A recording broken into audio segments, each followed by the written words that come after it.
We are live.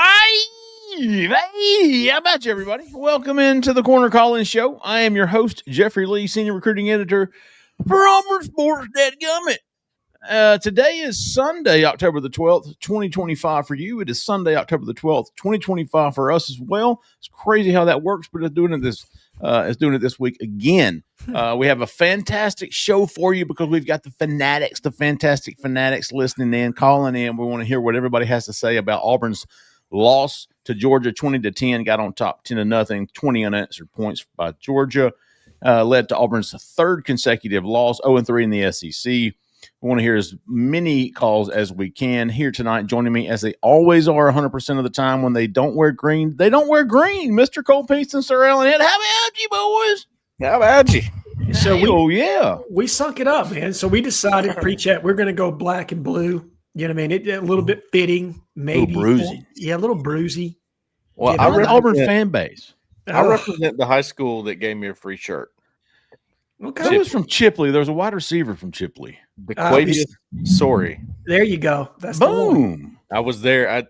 Me and Christian Clemente spent the entire day after he announced his commitment. We stayed for the game. We ate the pregame meal with the team. Oh. They gave us free shirts. So Chipley has my support for all my Chipley. Go Seminoles. Did you have to eat like the baked chicken and baked potato and green beans, like the typical pregame meal that just? I want to say it was maybe like Italian dressing chicken or something like that. Okay. With rice. It was pretty good, man. That's kind of bougie. Sounds like We ate at a hospital. Oh wow. Yeah. Hospital food. I was trying to make that positive, but there was just no way to do it. No, there's zero way you can spin that forward.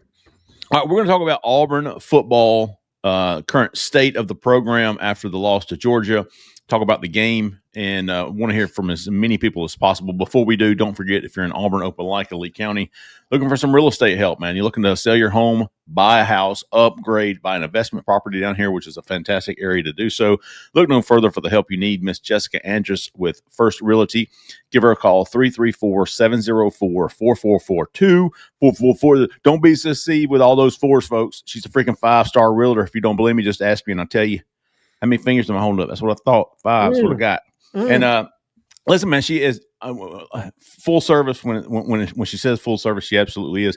Coming into town on a Saturday to go to the game. Want to go look at some houses? She's ready. Sunday open house. She's done it. Caravan, doing it all. And she also wanted me to give a big how about you to Miss Jill and Mr. Danny Abbott. Met them today. Big fans of the show, apparently. So big how about you to the Abbotts. And Miss Jessica Andrews says, how about you? She didn't say it like that, but I heard her. All right, give her a call, 334-704-4442. And as always, tell her we sent you.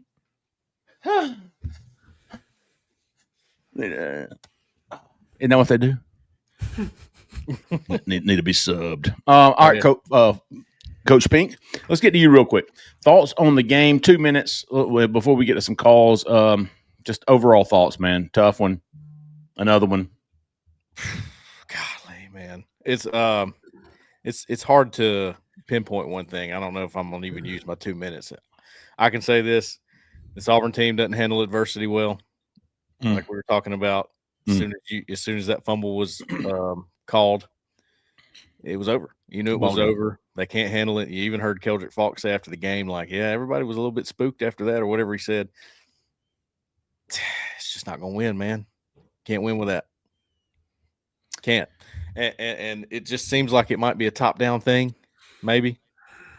And I want to be clear, though, you're never going to catch me calling for a firing of a guy. I mean, I might talk about it. We might address it. Might agree with people who think that. I ain't going to be calling for firing nobody. Won't be booing nobody. That's punk behavior, in my opinion. I was taught better than that. I hear you. Having said that, I know we'll have a lot of people that are going to be fired up about that. We are going to address it. I think we just need to take – I don't even know what else to say about it yet, honestly. It's gotten to that point, hasn't it, Alan? It has. And if I'm going to use, my 2 minutes here, I think I'll start out. Do you guys remember the line when your dad would get real upset about things And he would say, "I'm not even mad. I'm just disappointed." Oh, and that hurt them. that was and worse. you felt even worse, right? Like that's how I felt walking away from that game last night. I wasn't mad. Like the fan in me, and I want to cover this responsibly, right? I want to talk about this in a responsible way, but I wasn't mad. I was just disappointed because once again, it just felt like the moment was slightly too big when adversity hit. Now, I think there's more to this with the officiating than maybe there was even in Oklahoma. And I know people felt like the Oklahoma game, like things got taken from them. In this game, the way it unfolded. Now, the individual calls, I can see where you can get there on some of those. But to me, that was a score on what was ruled a fumble. It was a score. And the Kirby clap where he called a timeout, like that was just egregious, man. They're going to name a new STD. Yeah, the Kirby clap. They should, right? That's what it felt like to me when I watched that because it was just gross. It was gross to watch him play that off on national television. Like, no, I didn't do that. And then the white hat just believe it. Like I've never seen a ref just and wouldn't even turn to look. He was like, look at the screen. He's calling timeout. Right. Can I ask y'all a question about that real quick? Shoot. Alan, did you watch it on TV? I did. I watched full TV copy twice. So it's become very important for me to go back and watch TV when I'm not there because the commentators talk about things that you don't even realize are happening when you're in the stadium. Sure. They were on that boat, and I think that's what it was. But I think he was telling the official that Auburn was clapping, which was a disconcerting signal. Is it possible? But at the same time, he was calling a timeout. So where is that? That's what he said in his post-game presser. He 100% called a timeout. 100%. Not only did he call a timeout, they didn't charge them a timeout, nor did they give them a delay of game and back them up 5 yards. So they gave them a free down and a free play and a free timeout. And a timeout. Yes. That in what world is that okay? I don't know, Cole. I don't know. And even in a world that was a fumble on the goal line, Georgia picked that up and scored. Like if you're going to rule it a fumble, it's a touchdown. It's a touchdown for one of the Georgia. 2 teams. Yes, it was not anything in between. You know what I mean? Like the level of officiating in the SEC is an issue. It's an issue across the board, right? And Auburn has fallen, unfortunately, victim to these circumstances twice now. Mm-hmm. And they need to do something about it. Like the level of official does not marry up to the level of play in the league, and it sucks, right? Like the SEC deserves better. Greg Sankey needs to address this. I don't know what they need to do. Stop hiring part-time guys. Maybe get full-time officials, right? So that you have people that are doing this year long and not just on the weekends in between their real estate job. Like you got to do something at this point. But you always have to bring it back to the fact that there were parts of the game that Auburn could have controlled, right? Yeah. There were parts of the game that they 100% could have controlled regardless of the officials. And Cole, you hit this head on. It doesn't matter if it's life, it's your job, if it's a game like football, you're going to meet adversity. And what you do in those moments are what define you as an individual. And in the game, in sports, it defines you as a team. And I do agree that you get that top down. The culture is set from the head coach down. And when you saw that happen, I thought immediately back to Edwards' phone call from a week ago where he said he turned into Coach Klein. You know what I mean? And like, obviously that's making fun of Hugh. I don't want to do that, but you could tell that level of emotion left him. Yeah. And then he just looked like he was devoid. Like I couldn't tell if he was really into the game after that or not. It just seemed like that unnerved him and it unnerved people on the team to the point that they weren't able to get over the hump after that. And I thought Jackson Arnold looked dejected as well, which he's usually pretty even keel, but he had a different appearance to me. He had his hand over his mouth during that, review. Like, what are you can't. That's why it's such a cliche, but they say next play, man. You got to flush it. You got to go to the next play. It's a cliche, but dang it, it's right. Yeah. You have to. I thought Braylon Womack had some of the smartest things. He said you can blame the officials all you want, but there were plays to be made in the second half, and Auburn just didn't make them on both sides of the football. had what 20 total? No, I'm sorry. How many total yards did Auburn have in the second half? 15, I think. 20. I was going to say 20. The fourth downs couldn't get stopped. So I mean, both sides of the football. And again, in the past 3 losses, I don't blame the defense at all. As I said last night on the brain drain, and Braylon Womack said Oklahoma scored 24. Well, 2 of it was a safety. So if Auburn scores just 23 points in each of the past 3 games, that's good enough to be 6-0 right now in the top 5 team and pretty much punching your ticket to the playoff. Yeah. Now you're looking at a schedule where you may not be favored, but in 2 of the 6 remaining games, you think Auburn's going to be favored against Missouri? They are. They are. They're Are you serious? Plus 1.5. Minus 3 is what I saw. Is it Let's freaking go. I think it opened at -3. Now it is possible it's changed because that's going to be. I cannot believe that. But hey, that's great news, man. Here's why. You talk about disappointed, and I said this again last. Dude, I hate it for these players. Yeah, I do, man. I hate it for these players, man. I hate to see them so easily dejected. And like you said, it's almost like they've learned how to lose, and I hate that. And I hate that. And I want to see these guys. We get to talk to them. We don't know them like we used to could, but man, you want to see them. They're good guys. So same for the assistants, man. I want to see them have success, man. They're good people. Yeah. By the way, let me make a correction. It is 2.5 according to Zach. I've seen 1.5 and I've seen 3. So either way you look at it, wow, favored. Anyway, good for Auburn. I mean, to your point, Jeffrey, when you cover this the way that we do, you get to know these people. And the last thing, and that's why I know what the fan base wants us to say. Fire Hugh Freeze tomorrow. I get it. Okay.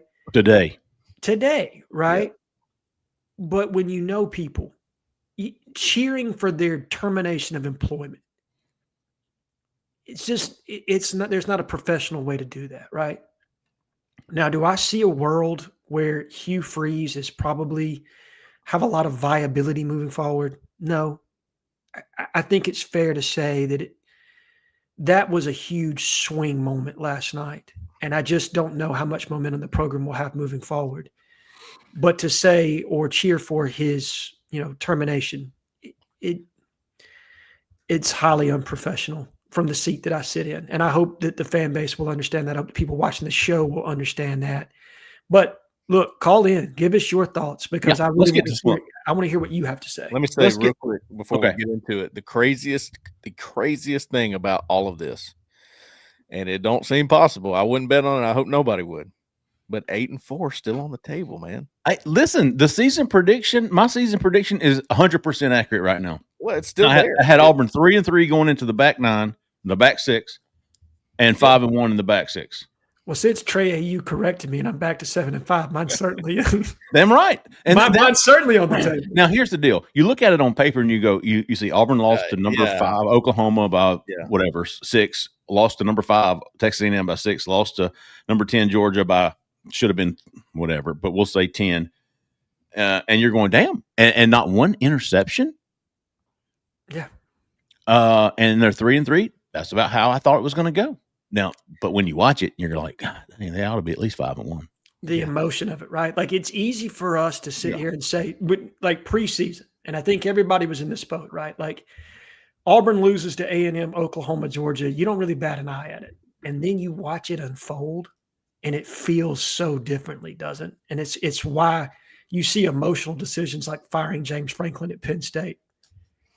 That's a $50 million decision that you just And I keep going back. We talked about this months ago, and it was the same trajectory as Eli Drinkwitz at Missouri. He was, 5 wins, 6 wins, 6 wins, and I was like, man, that's not going to cut it at Auburn. But you would, and then his 4th year, they're 10 wins, and then 11 wins, or 11 wins, and then 10 wins, and he's won double digits every year since. So I guess that was the positive in me, and I still would like to believe that this team can pull this an 8-4. Maybe get to a bowl, get a 9-4, go into next season with some momentum. But it's Everest, but it's there. Yeah. Mathematically, it is there, right? Yeah. But the feeling right now is like, in no way would I predict Auburn to beat Missouri. I don't care what Vegas says. Like, I just No, thought about that I too. wouldn't. I just thought I- about that. I'm not picking them. I man. actually think Missouri might have a slight edge on Georgia. Cole, I think the same thing. They went down to the wire with Alabama the same way Georgia did. It wasn't like that was I mean, they were driving with the ball and an opportunity to tie it, and Bo Prabula throws his second or third interception of the game. Yep. Yeah. Yep. All right, let's get to some fans. Let's see what some fan calls. So we got a ton of callers. So guys, if you're on the call line, one statement, one question. We're cutting you off at 90 seconds. You got 90 seconds. Mid sentence, you get cut off at 90. No free timeouts like Kirby last night. Well played, Zach. Well played. Very good. Very good. 0548. You're live. Who we talking to? Where are you calling from? Fellas, it's Kyle from Gardendale. I'm back, baby. How Man, about you, Kyle? Kyle's the Rocket. opener. He's the opener, man. Well, I mean, I said it last time. I don't want to take the energy. I mean, I don't have the same energy as Kevin from Wilmer, man. I just can't match it. I hear you. I wish I was still on vacation. I'm sure you guys do too. But you know, we got to come back to reality at some point. And boy, reality hit pretty hard. My question, and I'll jump off. I know Zach is not going to let me have a free time out here. My question is this: what would you guys say is the biggest thing, or maybe the one thing that is not clicking in prime time with these guys? I mean, the player. I mean, it's second. We fumble. All right, whatever you happen there, whatever you want to say about the refs, blah blah blah. It's 2nd and 9 from the 2, and Georgia bounces a run for 12 yards. I mean, I know we're asking the defense to play perfect, but I mean, I'm just saying, like, there's something in the water down there that is, for whatever reason, we can't get over the top. And I know, Cole, you've mentioned this in a couple things, attention to details, and some of the practices you've seen. I know you've mentioned that, but Hugh just is so freaking tight all the time. He's been tight the entire time here. But there's got to be something that could be corrected somehow, some way to help him get over the hump, and he just can't figure it out. But I mean, moving forward, what do you guys think that one thing is? Because I know what it looks like, but Oh, you asked for the thunder, you brought it, or something like that. All right, what's the one thing missing, fellas? Is there just one thing? Or what's the main thing? You could say something different for almost every game, unfortunately. But that, I think, at the end of the day, if that is the case, who does that fall on? Falls to the head coach. Yeah. And to your point, Cole, I think let's talk about it one game at a time. But last night it was quarterback play, in my opinion. It's exactly what I was about to say, Alan. And you know what? I'm so sick of Auburn putting us in a position where we could be wrong when we make calls on things like this, because there are so many things wrong. I'm sick of Auburn doing that to us, because we might be wrong, because there's a lot of things going on, a lot of moving parts. But I'm with you. We will go down in flames together, brother. I believe quarterback play for the first time this year was pretty much the reason. I mean, look, I like Jackson. I think he's, a good kid. But they schemed that post to Singleton up beautifully. They had it. Yeah. When you run the kind of offense that Auburn had in the first half, and then Georgia starts to bring their safeties into the box and they crowd everything, right? If you can't hit vertical shots and move them out of the box, your running game is never going to have success. And so Jackson Arnold and the things that he does best aren't going to be able to flourish. I love JG. Like, love him. He made a comparison to Nick Marshall and Jackson, which on its face is not wild, right? Like, I see what he's saying. Highly athletic quarterback, can, run, throw, right? Like, he needs to be able to do both to be successful. but Nick had a clutch gene to him that Jackson doesn't seem to play with right now. At least not yet. And the ability to hit those shots down the field. Yeah. Hey, real quick before we get to the next caller, that's funny. Both of you, for the first time on all season, I walked out there last night and was talking to somebody, and I was like, "Wonder if Ashton Daniels is it Ashton Daniels time?" I mean, I was seriously considering that. Yeah, I think I'm there too. I'm I'm there. All right, keep going. Good stuff, Kyle. Appreciate you calling in, big dog. Go Tigers, Mina. 3987. You're live. Who we talking to? Where you calling from? Your 90 seconds starts now. Hey, fellas, this is Jonathan from Madison. How you doing? Well, hey, how about you, Jonathan? Madison, okay. First time caller. Hey, fellas, I appreciate the show. So I'm calling and trying to separate the signal from the noise here. So we're in year 3 of Hugh, and the product of the field, it just looks disjointed, and no offense identity. The quarterbacks are, at best plateauing, most likely regressing, and then just the same operational breakdowns week after week.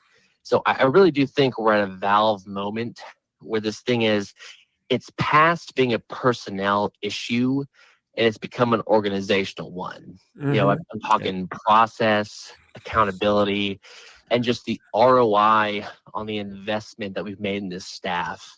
So here's my question. I'll hang up and listen.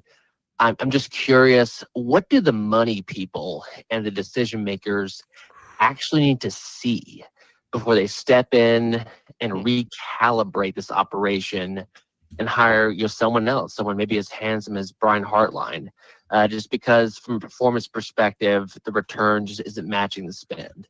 So I'll hang up. Fair question, Jonathan. Thanks for calling in, big dog. Great call. Are you there yet? I don't want to say if I'm there yet. What I would like to say is where John Cohen is, because that's what matters, right? Sure. And I think from what I've been able to glean today, because that is something I've spent a lot of time on the phone today trying to figure out is where is the administration? What's the actual situation? And I don't think it's there just yet from John's standpoint. I think he's more methodical than that. I think we at least have to get to the other side of Missouri. And if I'm being honest with you, I think it's going to take a Missouri loss and probably one of the next 3 to either Arkansas, Kentucky, or Vanderbilt. I think if that takes place, then it's probably time. I think that will be the cathartic moment that everybody knows a change is coming and something will be signaled to the industry, and everybody will know that Auburn's going to be looking for a head coach soon. I think I learned a lot about this current situation when I saw John Cohen getting on the refs last night. I think that, well, what I believe, what I learned from that moment is he thinks he's got something here.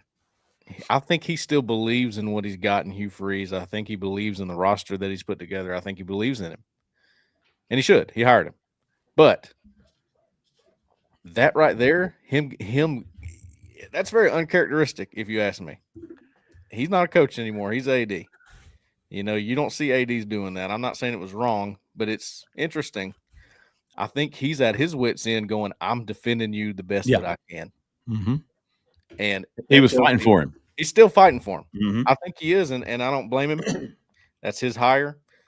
I think he's done a good job putting the program together. It's just on the field. When is it enough? I think that's a great question. It's a question I really don't have an answer to. I feel like if Auburn drops this one to Missouri, it might be over. That's what I feel like. Todd, tell me why I'm wrong. Drop into the chat if you think that John Cohen's ready to fire him, because that's what I said. Tell me when it's going to happen. Okay, go ahead. Do it. The chat's moving so fast tonight. All right, Jonathan, thanks for calling in, big dog. We got Anthony from Montgomery here. Anthony, you're live, man. Fellas. How about you, big dog? Anthony. Cole, you stole my thunder right before I got on the line. Great minds think alike. I was thinking the same thing, man. After seeing Cohen go to bat with their refs, I think that he feels like the ref been cheat Auburn out of 2 games. So, and I know I got 90 seconds, so I'm asking my 2 questions. Get off.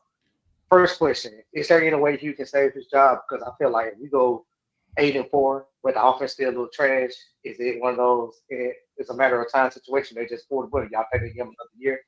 Second question: we're not going to talk about like y'all said. All right, so this is what I want to know. Let's say DJ Durkin get hired at Virginia Tech at the end of the season. What would his offensive philosophy look like? Let's say it that way. What type OC would he bring in? What type of offense would he want to run if he was the head guy? Okay, good stuff, Anthony. Thank you, buddy. Is there an out here, Alan? Are you convinced that Auburn will have a new football coach in the 2026 season? Because I'm not there yet. I'm pretty close. I'm closer than I was. Yeah. But I don't think you know more than me behind the scenes when it comes to this. I have my opinion. I have my people too, but I'm not there yet. I think the pendulum is definitely swinging towards exit. Yes. Then have a seat. I think everything you're saying is right. Like if Hugh were to go on a run where he beats Missouri and then he beats the next 3, or Kentucky, really 4, Arkansas, Vanderbilt, and Mercer. If he goes on that kind of a run, yeah, I mean, I think his job's probably safe at that point. As much as people hate it, as much as people don't want to hear that. Man, can you imagine that pulling for? I don't understand that. Well, I mean, look, pulling for failure. I get it. I don't get that at all. I think I understand it from their point because they're not seeing anything to give them that kind of hope. I think all it takes is one spark, though, to change people's minds, right?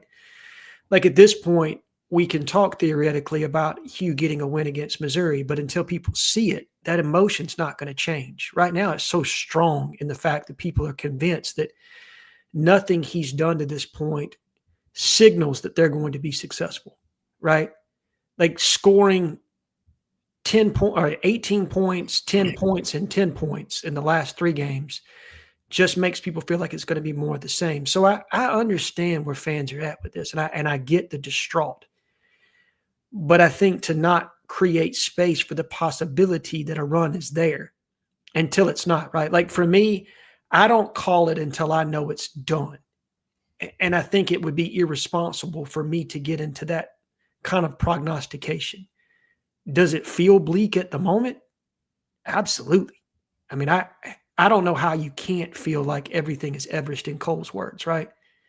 But you got to start with one if you're going to do it. I just don't know how viable that is. Let me ask y'all this. I asked JG this. I'll make it quick. We get callers. Last night, is there a scenario out there where they do decide to keep Freeze, but they tell him there is one condition here: you will not be involved in offense anymore? Is Sounds that eerily similar? Right. But yes, I think there is. To Edward's point last week, nobody's talking about the powers that be anymore. That argument's gone. Nobody wants to talk about that. Maybe he says maybe they need to come back in. That would be that. I'm just asking. I don't know. I haven't heard anything of that nature. Do y'all think that's possible, or do you think they would just end it? I actually heard this last night. Yeah, I mean, I've heard mixed things on that front. I don't think it's crazy. I'll say that. I've heard mixed things on that front. Were you with me? I was. Cole? Yeah. When we were having this discussion? That's not where I heard it, but I was with you. Yes. Yeah, I mean, I've asked, and I've heard mixed things on the coordinator thing. Like, I don't know. It's so hard to project right now. Like, that's the thing. And I know I'm going to get crucified in the chat by people either which way. I see Grind's comments. I see Todd's comments and multiple others talking about we're wrong, we're this, we're that. We're not keeping it real with y'all tonight. Guys, we're keeping it as real as we possibly can. Why would I not? Right. If I knew that something was happening or that it had already happened or that, you know what I mean? Like it was a finality at this point. Like that's not my information right now. And anybody that thinks that they know better than me, start your own podcast.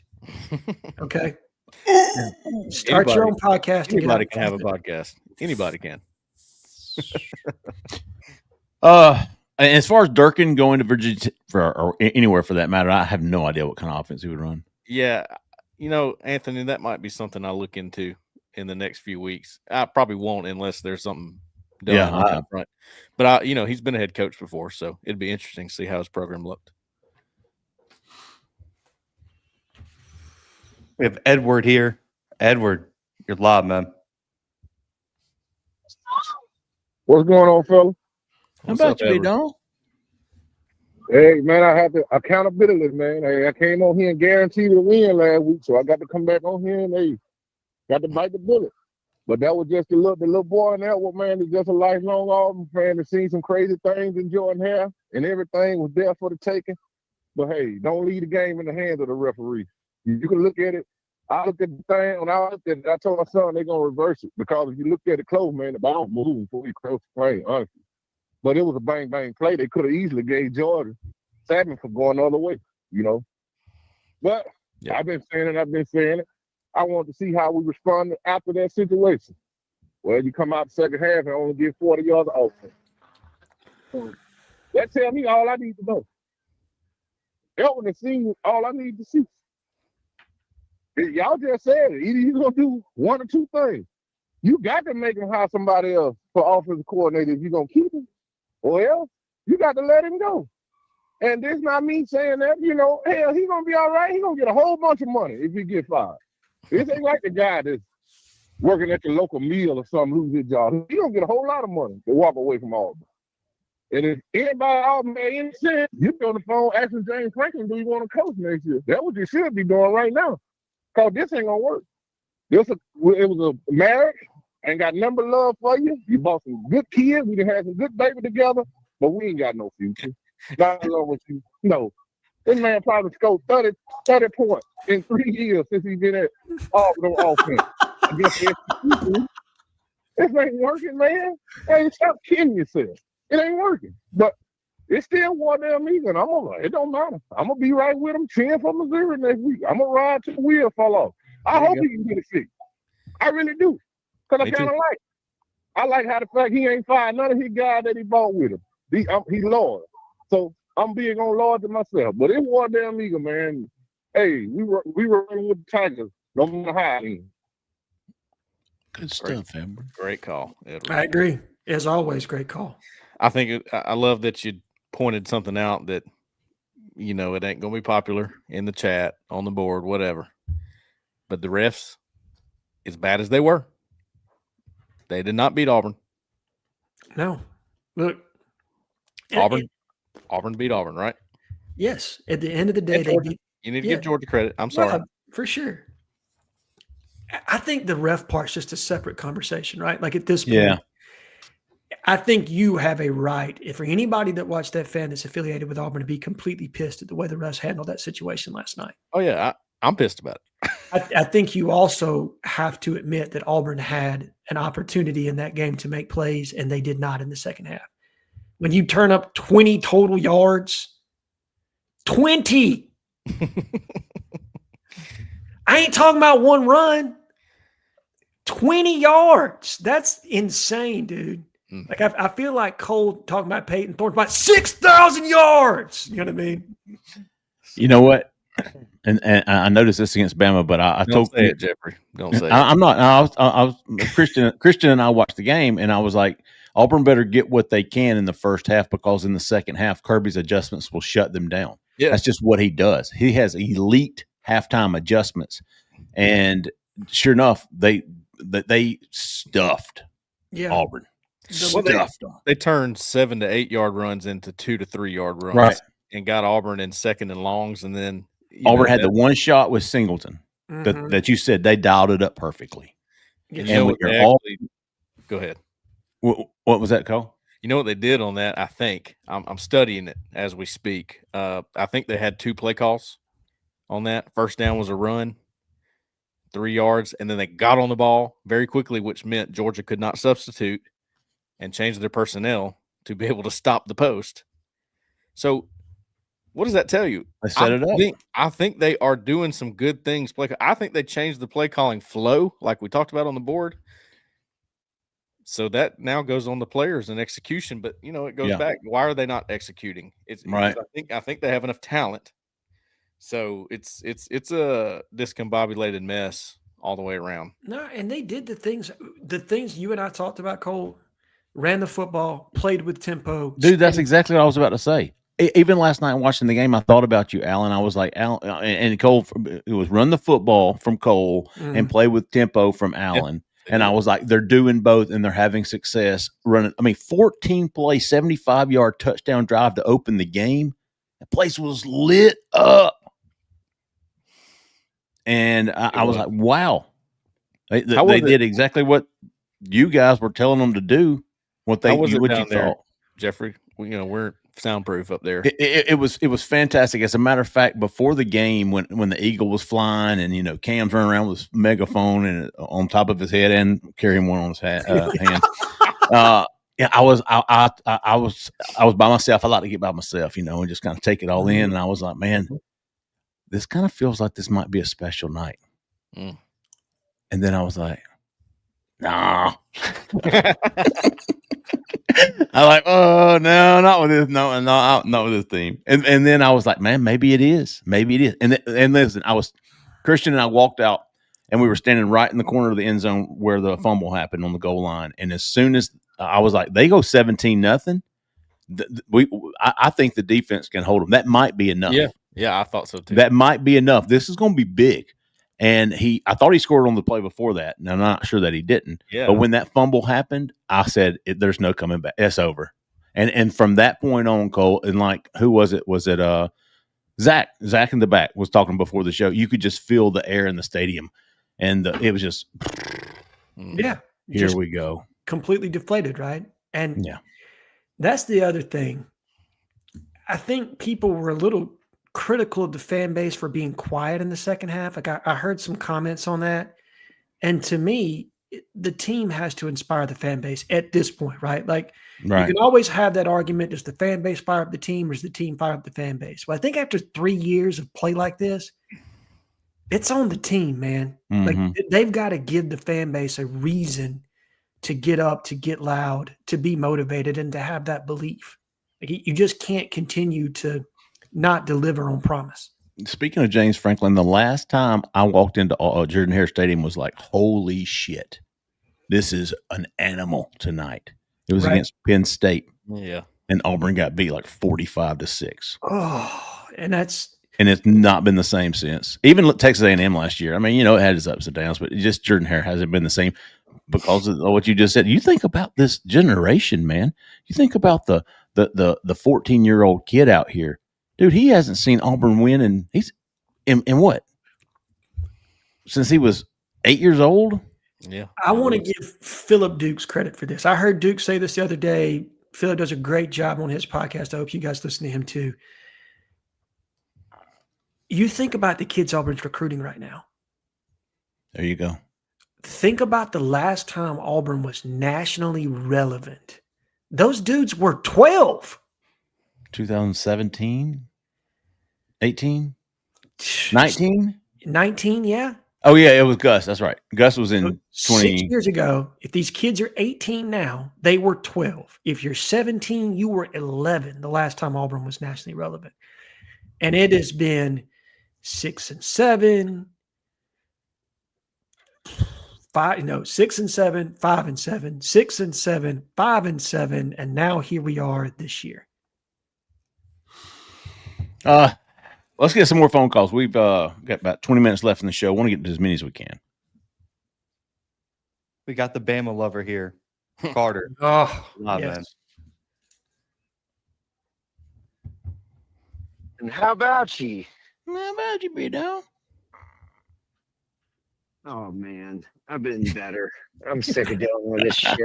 I won't lie.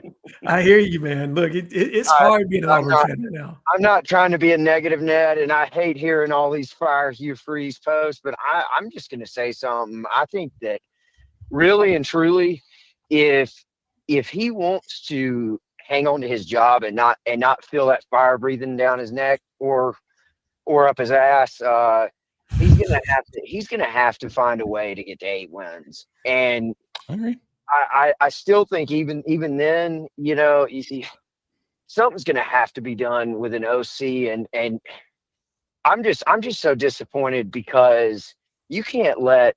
Yes, we've gotten screwed by the refs, but you can't let one thing just deject you for the remainder of a game because a call doesn't go your way, and then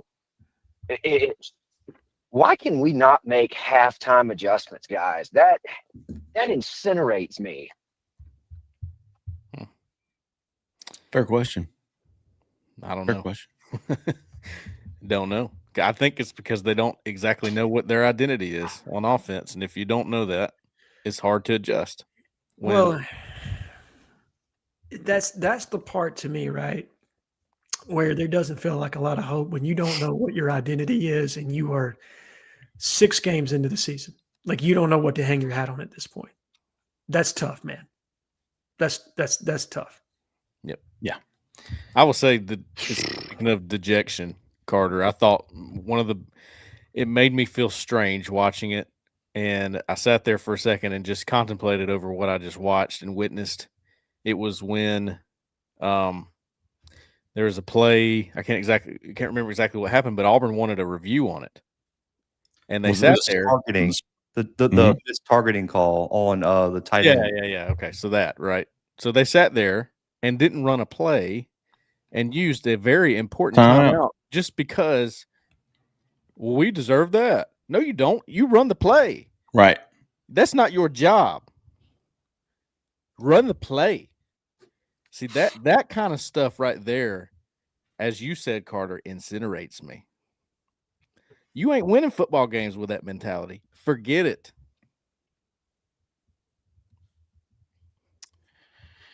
Good stuff, Carter. Appreciate you, big dog. 8021. You're live. Who we talking to? Where are you calling from? Hey man, it's L Train from Birmingham, man. What's up, big dog? L Train? Yeah, man. What's going on? I just want to say, man, I think it's time for who to go, man. I think this is the worst offensive step I ever seen in my life at Auburn. He had his buddy Derek Nix and Ken Austin and Jake Thornton and Ben whatever his name is. Them his buddies, they yes men. They gonna say whatever he say, man. He's tapping him to go.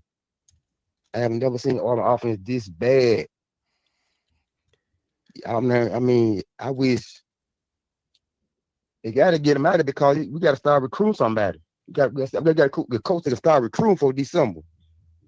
So my thing is, I just wonder what y'all think about that staff he got, because he got coaches on there that would nobody hire. Nobody will want them coaches that he got. I don't know what y'all think about Hugh Freeze and his offense and the coaches he got. And I'm so desperate right now. The coach I want to come and fire up this fan base is Deion Sanders, man. I know it might not be a popular hire. I didn't want Deion, but I think he's the only coach probably can bring us back with recruiting and just get this fan base back on top like we're supposed to be. And that's all I got, man. I just don't know what else to say about this team, man. And I got us winning 2 more games this year. Kentucky and Mercer. I mean, the only team when I was that we can outscore. I hear you. All I got. What y'all think, man? I'm out. Hey, L Train, you're not alone, big dog. A lot of people feel the same way as you do. So you're certainly not in a boat all by yourself. You're not on the island in the stream.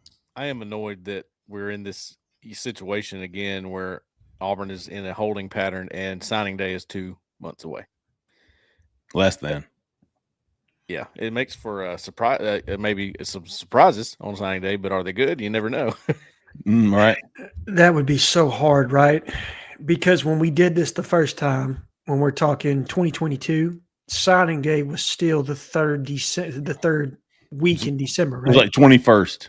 Now it is the Wednesday after the Iron Bowl. So unless it's an internal hire, I don't know that anybody would have an opportunity to really change much in 3 days, because the earliest you're probably getting somebody hired, if it's a sitting head coach, is the day their season's over. Good stuff, L Train. Appreciate you calling in, man. And it's not Dion. He's below 500 without Shador as a head coach. Just wanted to throw that out there. 1510. You're live. Who we talking to? Where are you calling from? Fellas. Hello? Yeah, Who we got about here? Yeah. What's up? Hello? Hey, man. Hello? Hey, man. Jeffrey, hit him with that Hey. hustle and flow. Hey, man. Cut them Hey, face, man. it's here though. Hendo. What's up, Hendo? Hendo, big You dog. couldn't What's hear up? it. He was What's stepping up? out. Yeah. Hey, look, I'm calling y'all and I'm on the floor working right now. Yeah, he was stepping out for a break. Hell I yeah, got the Hendo. forklifts and, daggum belts and everything ready.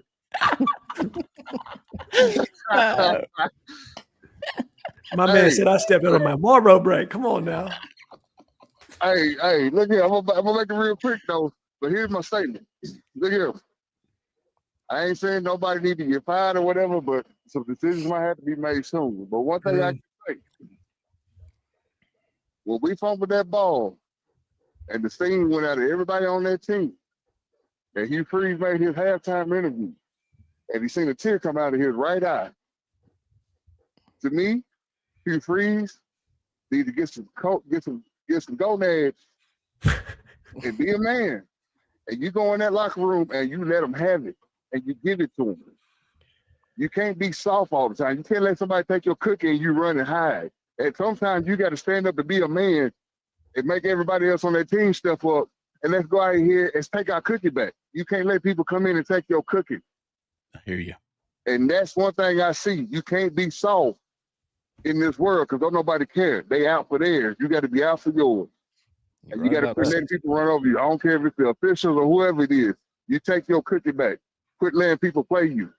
Love it.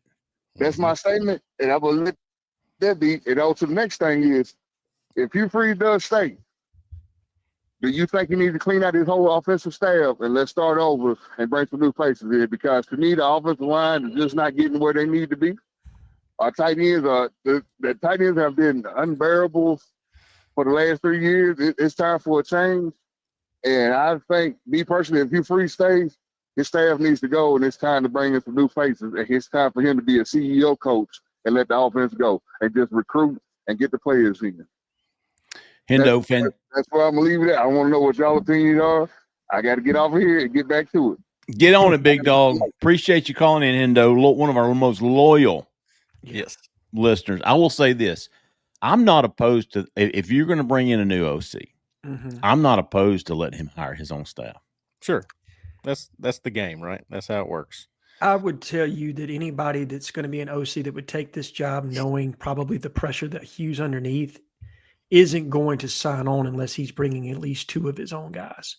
Right. Like he would want people that would know his system that he doesn't have to teach. Right. They're just able to implement and help get guys on an install, because if Hugh's successful, they're successful, and it probably means they're up for a promotion. Like if you turn the offense around in that kind of a situation. So I don't know who it would be, but yes, it would be a coordinator change and probably 2 other assistants that would probably be moved off the staff in some capacity. Good stuff, Hendo. Appreciate you calling in, buddy. 0635. You're live. Who we talking to? Where are you calling from? This is Stan from Panama City. Stan, PCB. Have some quick, yes, sir. I just have some quick comments. I'll get off so somebody else can get on. I want you to listen to this. Penn State, UCLA, Arkansas, and Oklahoma State. All those people have money. If we're going to make a decision, we got to do it. And also, DJ Durkin would be a good hire if you want to do that. And Ashton Daniels has to get a start. But if we don't make a decision fast, we're going to lose out, Jeffrey. Thank y'all, you, Cole, and Alan, for taking my call. Excellent Excellent Stan from PCB. One of my favorites, man. Stan from Pan. Stan from Pan. There you go. What do y'all think about that real quick? Do you think there needs to be a change for the Missouri game, or do you go back with Arnold? Got to make a call. If you're going to make a change, do you want to do it in the start? Do you want him to start the football game, or do you want Jackson to go out there, struggle, and then make a change an in-game change? I think that's what it would be, because it's just like y'all are having to pause and think about this. That's what it's very difficult, because a lot of variables here. you're close to winning with Jackson as your quarterback. So you have to take that into consideration. Go ahead, Alan. No, I mean, I think it's hard for me to sit here and say either which way, right? Like, you've got to look at the tape. If I'm Hugh Freeze, I'm going through and I'm seeing how many decisions where where Jackson was wrong, right? Like, how adversely did he affect the offense? Were there other things going on? And that'll probably make your decision. But I'm not wrong with you. I mean, I'm with you in the sense that if you choose to start Jackson, I think if you get into this situation, given the gravity of this game, if you feel like it's slipping away from you, you've got to be able to make a change mid-stride. So I'm probably getting Ashton some reps with the ones this week. You know, like I'm probably getting him some snaps with the ones just because in case you need to make that kind of a move, you need to be prepared to do so. I'm not there yet, Cole. Well, I think, look, without having to use the bench, I think you can give an ultimatum to Jackson Arnold and say, listen here. You be straight up and you say, your leash is short tonight. You know that going in. You know what you got to do. You don't do it. You know what's going to happen, right? And maybe they have had that discussion. I don't know. He had a good first half. So that's where it gets tough, you know, because then you get in the second half and it's almost too late at that point. Good stuff, Stan. Appreciate you calling in, buddy. 1295. You're live. Who are we talking to? Where are you calling from? This is Ken from Anniston, Alabama. How about you, Ken? How y'all doing tonight? Fantastic, Ken. How about yourself, buddy? Doing okay. All right. What's on your mind? Got something I want to ask about or concerned about. I'm a lifetime Auburn fan. When does this start affecting the crowd at Jordan-Hare Stadium? They're not going to keep packing the crowd to see this same old crowd. Yeah. When the decision needs to be made is when you have 8,000 or 10,000 empty seats because people ain't going to pay. It costs a lot of money to take a family to a game now. Yes, it does. And yes, it does. It does. And the second thing is, I'm afraid that Cam Coleman and Eric Singleton, when do they lose faith in Jackson Arnold that he can't get on the ball? When you got 7 catches in Cam Coleman's situation, 50 yards, you know he's got to be frustrated. And then when does the defense start saying to the offense, look, man, I'm out here busting my butt and y'all ain't doing nothing. I mean, when do you lose the locker room if you're Hugh Freeze? And how do you get it back if you lose it? That's all I had to say. Just let you discuss that. I appreciate you taking my call. Appreciate you calling in, Ken. The crowd, I saw it last year. I saw empty corners in every home game last year, even though they were sellouts. You know, I think there's a difference between losing the locker room as a head coach and then your locker room getting frustrated. There's a big difference. I think the locker room is very frustrated and they don't understand what's going on, but I don't think he's lost them because they do reflect him. So if that's the case, they believe in him, right? That's the way I see it. I don't think he's lost them yet, but I think there's a lot of pressure that's ramped up on these kids and on this staff, and everybody's going to start to feel it in a minute. As much pressure was in that first half, like it felt like if Auburn goes up 17-0 on Georgia, there's this pressure valve that just releases, and everybody kind of starts to believe, right?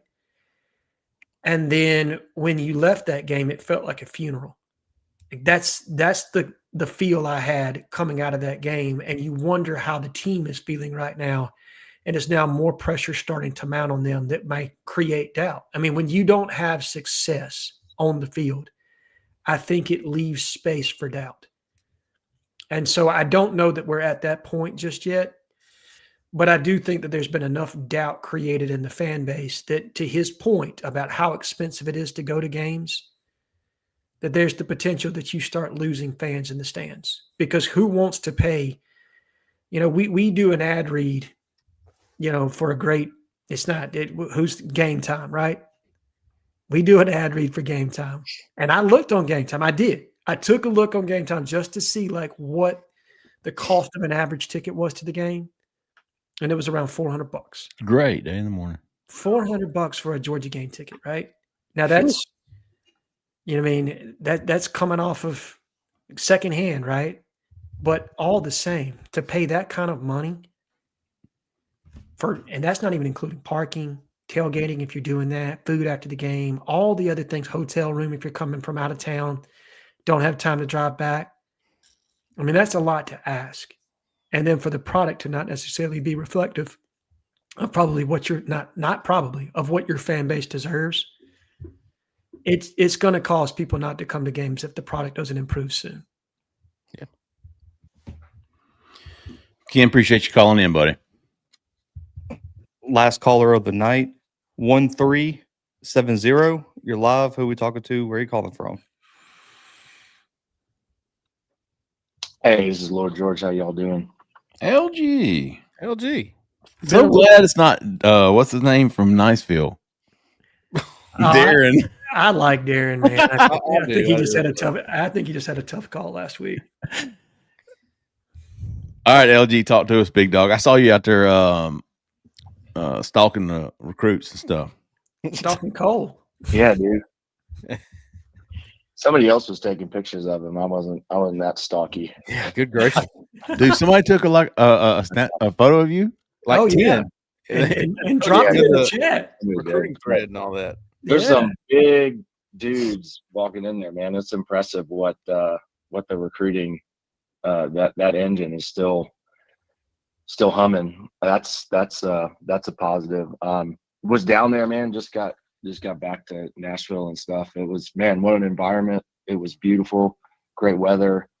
I would say the vibe was good. The only thing I'd say, I can't remember if it was Alan just said like, well, the refs don't matter, but man, that sucked the energy. I'd say that 2 minute, in parentheses, 36-minute drive was a really deflating from a fan perspective to be in the stands and sort of exhausting. But anyway, I'll just spin it a different direction and ask about, I'm just kind of surprised that the defense, I think they're playing, as well as they can and given the circumstance, but I'm just kind of surprised there's not more turnovers. Yeah. Like interceptions, fumbles, recoveries, and I thought the sacks would be a little, now again, they played top 10 teams and whatnot, but that was my question for you guys. And then hoping that we could, get some wins so Cole can cover a winning team at some point. See you guys. Thanks, LG. Appreciate you, buddy. Thank you. He's got a great point, and I think we were talking about this late in the game. Cole was, the lack of big plays on defense. You got some stops, but you're not getting many turnovers. Yeah, I thought the game took another turn, another hit in momentum when Kayan Lee was ejected. Yeah. And I've been critical of Kayan Lee, but boy, he was bringing the heat. He was. He's going a little crazy. You need to calm down a little bit after the play, but you'll take it in a game like that. That's what you're looking for. That's exactly what all those good Auburn teams did against Georgia. They were playing different. They felt different about it, right? That's how Kayan Lee was. He's a Georgia guy. Yeah. Yeah, it meant something to him, right? You could tell it meant something to him. But you know what, though? That's how you have to be every snap of every game. It don't matter if you're playing, an FCS school. No offense, Zach. You have to play like that. You take it personal, and we can get into all that, but you get what I'm saying. I don't see that all the time. It looked different when they actually acted that way. It shouldn't. It should look like that all the time. Well, let's see if Auburn can get back on the winning track next Saturday. I guess it's this Saturday, 6:45 p.m. kickoff. Going to be another night game at Jordan-Hare. Hoping to see another sellout, another packed stadium. There's a big difference between those two words, and hoping these fans have not given up on these players, even if some of them have given up on the coach. We'll see. Let's see. Don't forget, if you're in Auburn, Opelika, Lee County, looking for some real estate help, give her a call, folks. Jessica Andrus with First Realty, 334-704-4442. Tell her we sent you. All right, that's going to do it, folks. We appreciate everybody calling, listening, watching. We appreciate it all. We really do. Time out. Never mind. Oh, we'll be back next Sunday night talking about this big Auburn win that we're about to watch over what's his name? Eli Drinkwich. We're going to see a lot of Auburn flavor on that coaching staff as well. Yeah. Again, thanks a lot for everybody watching and listening. We appreciate y'all, man. For Cole, for Alan, for Zach in the back who stayed in the back. I'm Jeffrey Lee, man. Y'all stay at that left lane, please. See you.